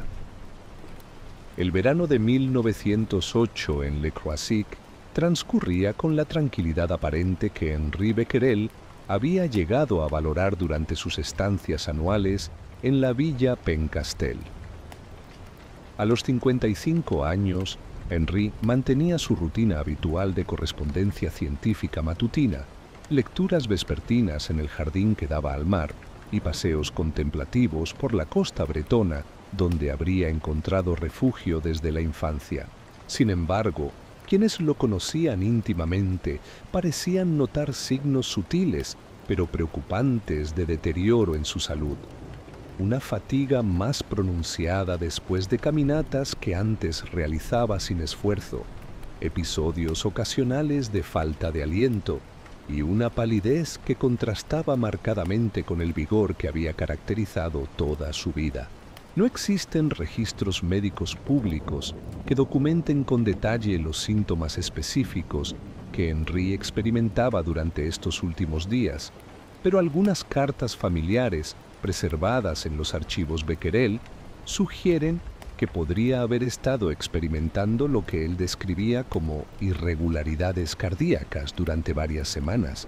Su esposa, Louise, habría expresado preocupación por estos síntomas en correspondencia con familiares parisinos, mencionando que Henry ocasionalmente se despertaba durante la noche con palpitaciones y una sensación de opresión en el pecho.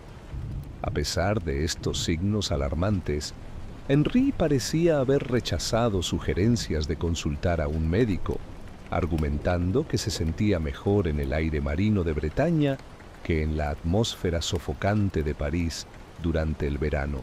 La mañana del 25 de agosto de 1908 amaneció con la brisa fresca y el cielo despejado, típicos de los días finales del verano bretón. Henry se levantó a su hora habitual, desayunó con Louise en la terraza que daba al jardín y se retiró a su estudio para continuar trabajando en correspondencia relacionada con sus responsabilidades como secretario perpetuo de la Academia de Ciencias.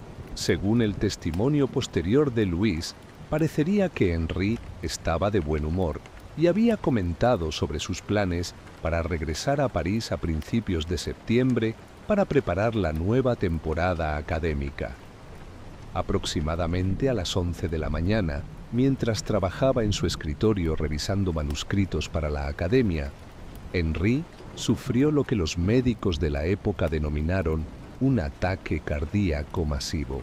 Louise, quien se encontraba en el jardín, escuchó un ruido súbito desde el estudio y corrió a investigar, encontrando a Henry desplomado sobre su escritorio, inconsciente y con respiración irregular. Un médico local fue llamado inmediatamente, pero llegó demasiado tarde para proporcionar cualquier asistencia médica efectiva.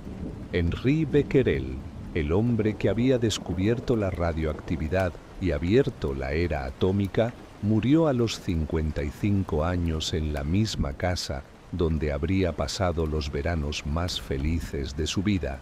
Las circunstancias médicas de la muerte de Henry plantean cuestiones complejas que la medicina de 1908 no estaba preparada para abordar adecuadamente.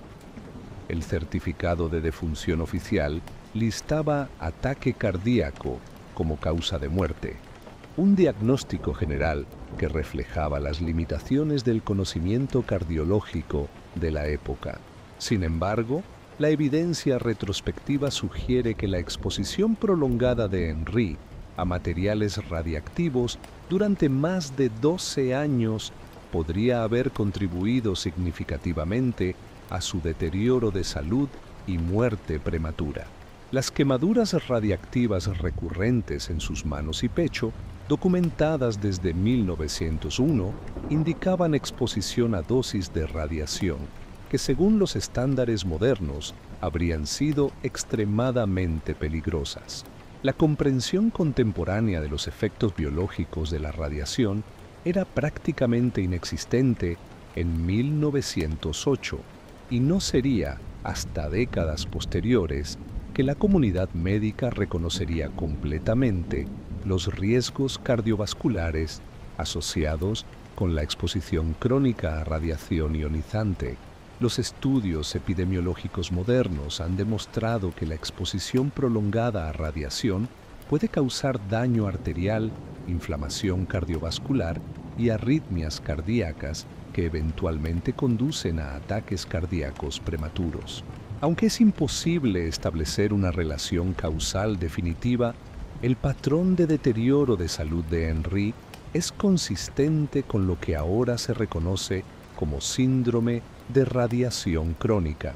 Las reacciones de la comunidad científica mundial revelaron la magnitud del respeto y afecto que Henry había inspirado durante su carrera.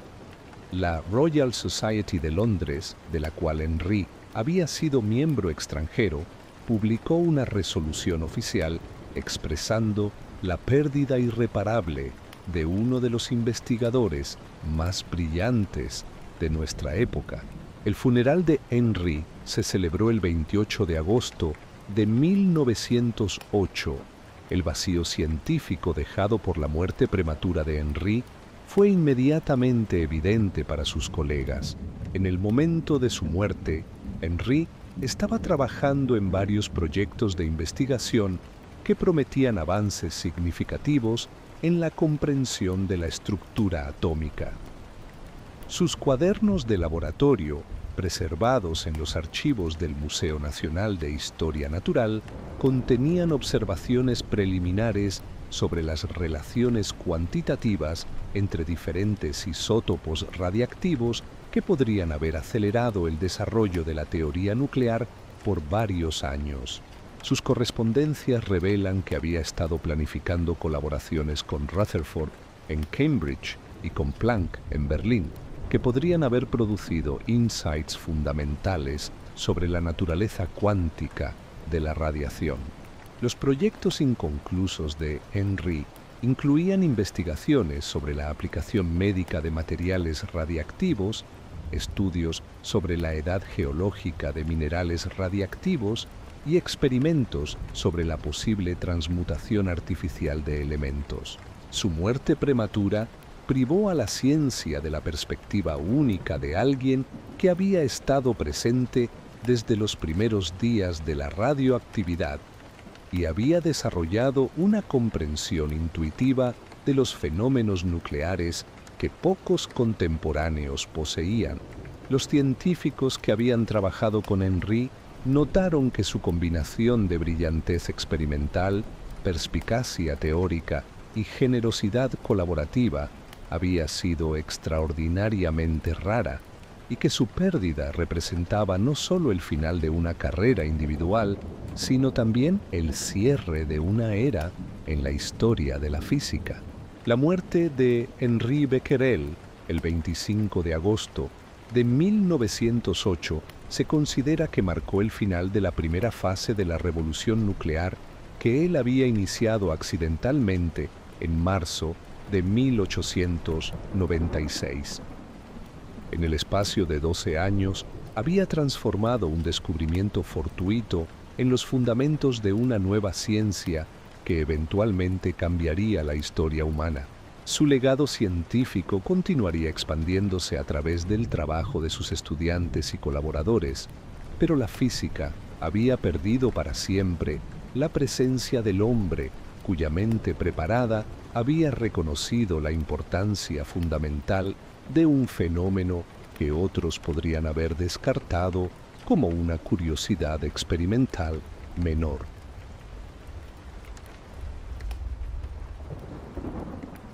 El legado eterno, la muerte de Henri Becquerel, en agosto de 1908 marcó el final de una era, pero también el comienzo de un legado científico que se expandiría exponencialmente durante las décadas siguientes, transformando no solo la comprensión humana del universo, sino también la naturaleza misma de la civilización moderna. El descubrimiento accidental de la radioactividad en marzo de 1896 había plantado una semilla que crecería hasta convertirse en el árbol colosal de la era nuclear, con ramas que se extenderían desde la medicina salvadora de vidas hasta las armas más destructivas jamás creadas por la humanidad. La continuidad inmediata del legado Becquerel fue asegurada por Jean Becquerel, quien en 1909, apenas un año después de la muerte de su padre, fue nombrado para ocupar la prestigiosa cátedra de física aplicada en el Muséum National d'Histoire Naturelle, convirtiéndose así en el cuarto miembro de la dinastía Becquerel en ocupar esta posición de extraordinaria influencia científica. Jean, entonces de 31 años, había heredado no solo la brillantez intelectual familiar, sino también la meticulosidad experimental que había caracterizado a sus antecesores. Su especialización en las propiedades ópticas y magnéticas de cristales representó una evolución natural de los intereses familiares en fenómenos electromagnéticos, aunque su trabajo se desarrolló en direcciones que su padre difícilmente podría haber anticipado. Los estudios de Jean sobre la birrefringencia magnética y la rotación óptica en cristales sometidos a campos magnéticos intensos contribuyeron significativamente al desarrollo de la cristalografía moderna y establecieron fundamentos teóricos que serían esenciales para el posterior desarrollo de tecnologías láser. El desarrollo de la física nuclear durante las décadas que siguieron a la muerte de Henry demostró la naturaleza proféticamente fundamental de su descubrimiento original. Ernest Rutherford, quien había comenzado sus investigaciones radiactivas, inspirado directamente por los trabajos de Henry, utilizó partículas alfa emitidas por materiales radiactivos para bombardear láminas delgadas de oro en 1911, descubriendo que los átomos poseían núcleos densos y minúsculos rodeados por espacios relativamente vastos. Este experimento, que reveló la estructura fundamental del átomo, fue posible únicamente porque Henry había identificado y caracterizado las partículas alfa una década antes. Frederick Soddy desarrolló la teoría de isótopos basándose en las observaciones de Henry sobre la transformación del uranio de X, mientras que Niels Bohr construyó su modelo atómico cuántico sobre los fundamentos de estabilidad e inestabilidad nuclear que los descubrimientos de Henry habían revelado por primera vez. Las aplicaciones médicas de la radioactividad evolucionaron directamente desde la quemadura accidental que Henry había sufrido en 1901 cuando llevaba radio en el bolsillo de su chaleco.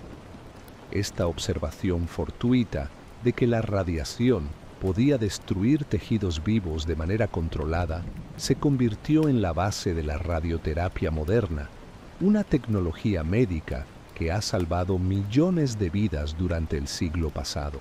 Los primeros tratamientos radiológicos del cáncer, desarrollados en los hospitales parisinos durante la década de 1910, utilizaban directamente muestras de radio aisladas por Marie Curie bajo la mentoría de Henry. La evolución posterior de la medicina nuclear, incluyendo técnicas de diagnóstico por imágenes como las gammagrafías y los tratamientos con isótopos radiactivos específicos, representa una expansión directa de los principios que Henry había establecido durante sus primeros experimentos sobre la penetrabilidad y los efectos biológicos de la radiación. La conexión entre el descubrimiento de Henry y el desarrollo de la era atómica es directa e ineludible. Cuando Albert Einstein formuló su ecuación E igual a mc cuadrado en 1905, estaba proporcionando el marco teórico para comprender la fuente de energía que Henry había observado empíricamente durante sus estudios sobre la emisión espontánea de radiación por materiales radiactivos. Las investigaciones de Henry sobre la constancia temporal de la emisión radiactiva habían planteado implícitamente la cuestión fundamental sobre la fuente de esta energía aparentemente inagotable, una pregunta que la relatividad de Einstein respondió definitivamente. Durante el proyecto Manhattan en los años 1940, Los científicos que desarrollaron las primeras armas nucleares utilizaron directamente los métodos de detección y medición radiactiva que Henry había pionerizado, adaptando sus técnicas fotográficas y electrométricas para detectar y cuantificar fisión nuclear. Las plantas de energía nuclear, que proporcionan electricidad a cientos de millones de personas en todo el mundo, operan según principios de transformación elemental que Henry había sido el primero en observar y documentar. Los reconocimientos eternos del legado de Henry se manifiestan en múltiples dimensiones del mundo moderno. En 1975, la Conferencia General de Pesos y Medidas adoptó oficialmente el becquerel, símbolo BQ, como la unidad estándar del Sistema Internacional para medir actividad radiactiva, definido como una desintegración nuclear por segundo.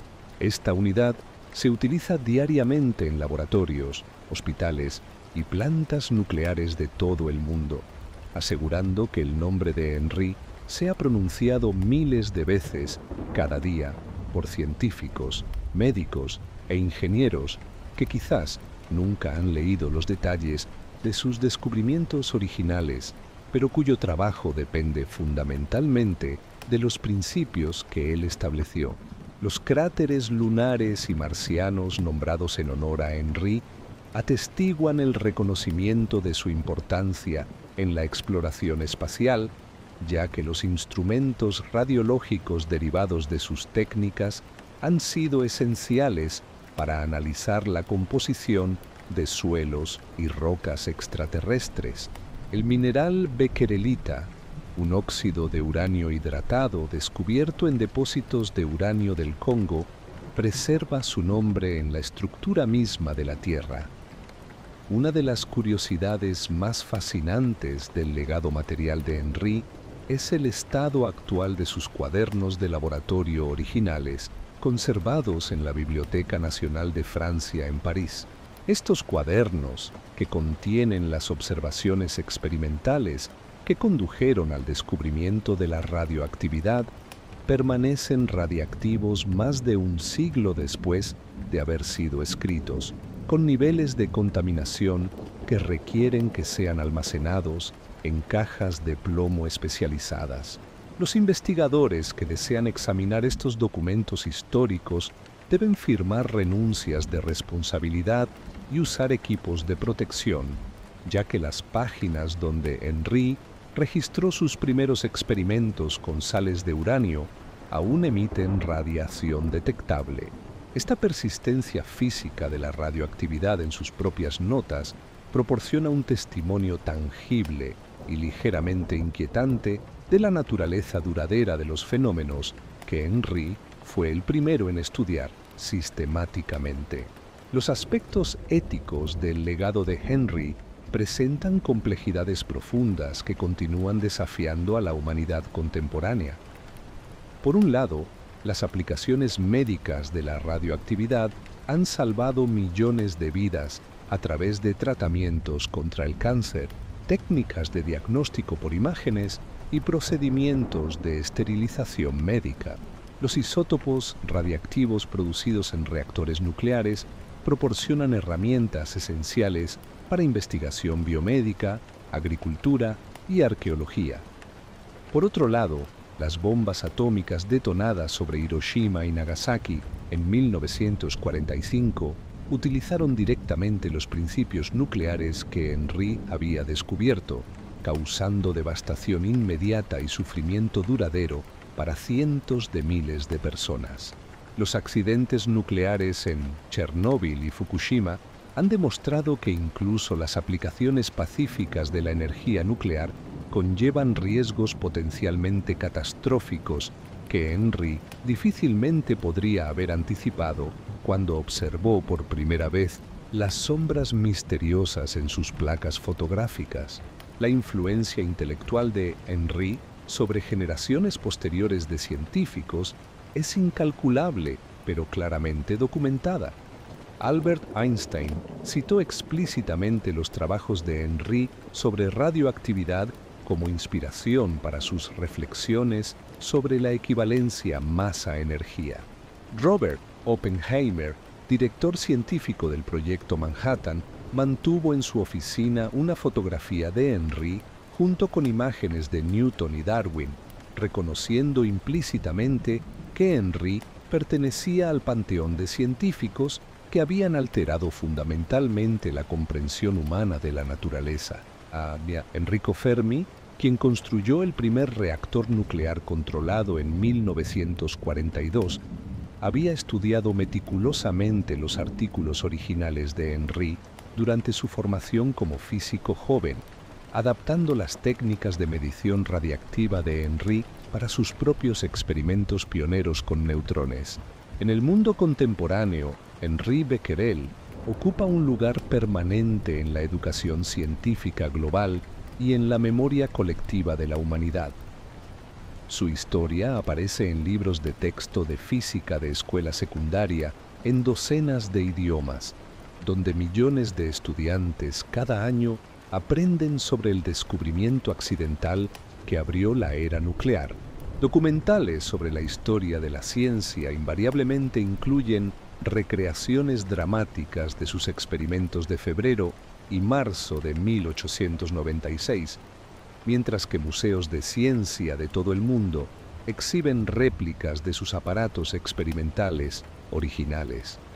Las biografías populares de Henry continúan siendo publicadas regularmente, reflejando el interés duradero del público en comprender cómo un hombre relativamente oscuro realizó un descubrimiento que cambió el curso de la historia humana.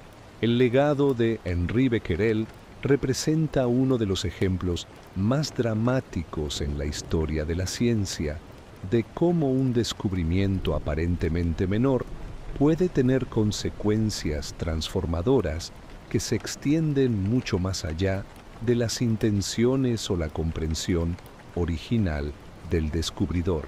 Su observación cuidadosa de sombras inexplicables en placas fotográficas condujo directamente a tecnologías que salvan vidas, fuentes de energía que alimentan civilizaciones y armas que amenazan la supervivencia humana. En la era actual, cuando la humanidad enfrenta decisiones cruciales sobre el futuro de la energía nuclear y los riesgos de proliferación de armas nucleares, el nombre de Henri Becquerel sirve como recordatorio tanto del potencial transformador de la curiosidad científica como de la responsabilidad ética que acompaña a todos los descubrimientos fundamentales sobre la naturaleza del universo.